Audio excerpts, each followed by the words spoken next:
सकट चौथ व्रत कथा। साहूकार और साहूकारनी की प्रेरणादायक कहानी। प्राचीन समय की बात है। एक साहूकार और उसकी पत्नी साहूकारनी धर्म, कर्म और पूजा पाठ में विश्वास नहीं रखते थे। उनके जीवन में धन समृद्धि तो थी, लेकिन संतान का सुख नहीं था। इसी कारण साहूकारनी के मन में हमेशा दुख बना रहता था। एक दिन साहूकारनी अपनी पड़ोसी के घर गई। उस दिन सकट चौथ का व्रत था। पड़ोसन पूजा कर रही थी और सकट चौथ की कथा सुना रही थी। साहूकारनी ने पड़ोसन से पूछा, तुम ये पूजा और व्रत क्यों कर रही हो? पड़ोसन ने बताया, ये सकट चौथ का व्रत है। इसे करने से अन्न, धन, पुत्र और सुख शांति का वरदान मिलता है।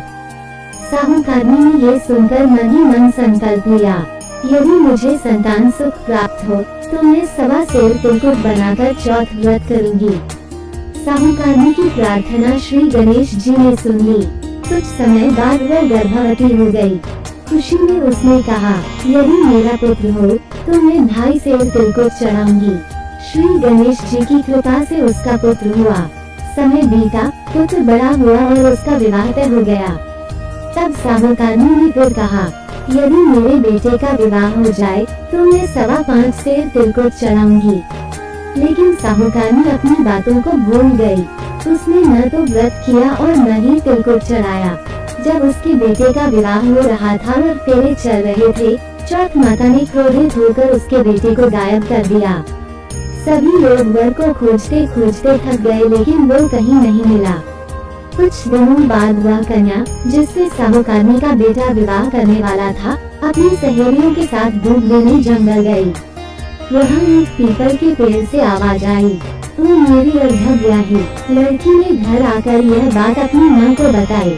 माँ ने जंगल जाकर देखा तो पीपल के पेड़ पर उसका जमाई बैठा था। सच सामने आता है। जब माँ ने पूछा, तुम यहाँ क्यों बैठे हो? साहूकारनी के बेटे ने कहा, मेरी माँ ने चौथ व्रत का तिलकुट चढ़ाने का वादा किया था, लेकिन पूरा नहीं किया, इसलिए चौथ माता ने मुझे यहाँ बैठा दिया। लड़की की माँ ने यह बात साहूकारनी को बताई। तब साहूकारनी को अपनी भूल का एहसास हुआ। उसने हाथ जोड़कर प्रार्थना की, हे चौथ माता, यदि मेरा बेटा सकुशल घर लौट आए तो मैं 2.5 मन तिलकुट चढ़ाऊंगी। साहूकारनी की प्रार्थना से श्री गणेश जी प्रसन्न हो गए। उन्होंने उसके बेटे को फेरों में वापस लाकर बैठा दिया। विवाह धूमधाम से पूरा हुआ। साहूकारनी ने अपने व्रत का संकल्प पूरा किया और 2.5 मन तिलकुट चढ़ाया। कथा का संदेश। तब से सकट चौथ व्रत की परंपरा शुरू हुई। ये कथा हमें सिखाती है कि भगवान के प्रति सच्ची भक्ति और अपने वादों को निभाने का महत्व कितना बड़ा है।